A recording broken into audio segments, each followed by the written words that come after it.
On a fait le tour du Mont Viso, on a fait une boucle. On voit pratiquement le Viso tous les jours et on le voit sous différents axes. Allez, on est parti ? Allez, go. Allez, en route.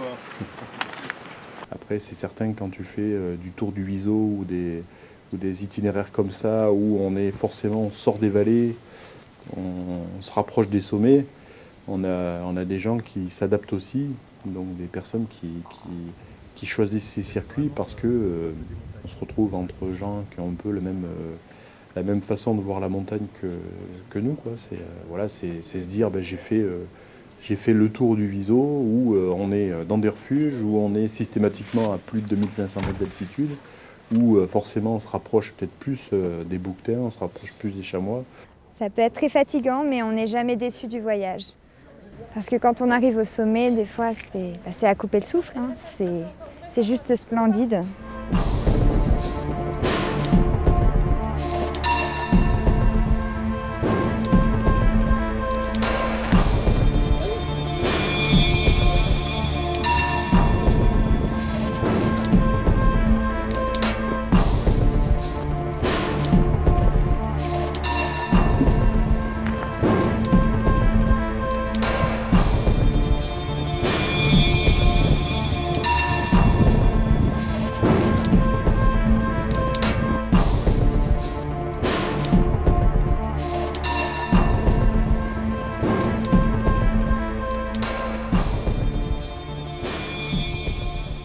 Quand on rentre dans le Piémont, nous on rentre dans le Piémont par la région du Viso et on y est assez vite. Par contre, tout de suite t'es loin.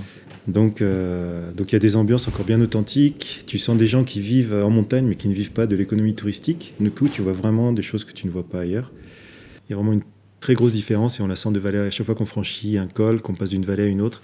Et il y a plein de choses qui se passent et tout ça, c'est des ressentis simples, mais vu que nous, on est à pied et qu'on a le temps, on a toute la journée, c'est des petites choses simples qu'on arrive à ressentir comme ça, d'un autre temps.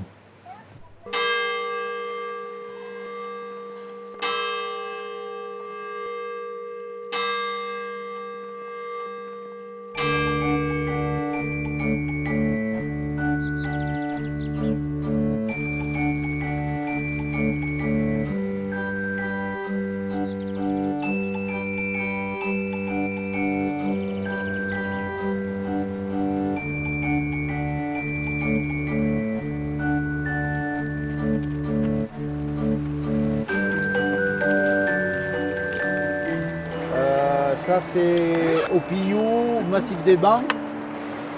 Voilà, donc nous on va se retrouver derrière ça, mais quand même assez loin. Ouais. Et on va faire tout le tour et on va se retrouver derrière là, au pied du Sirac.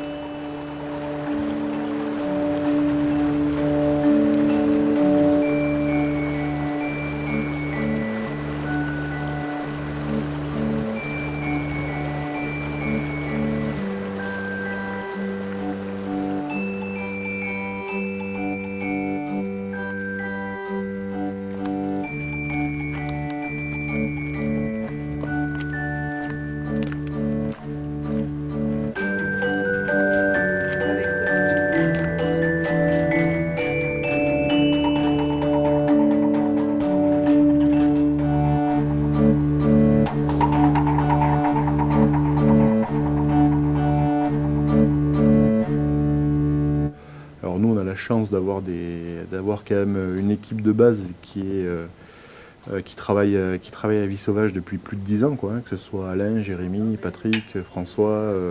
Chacun a sa technique en fait. Et chacun est attaché à Vie Sauvage à sa manière. Et nous, on est attachés forcément à eux parce qu'ils apportent vraiment ce qu'on recherche à nos randonneurs, quoi. Vie sauvage. Dépaysement, découverte, décontraction, DDD.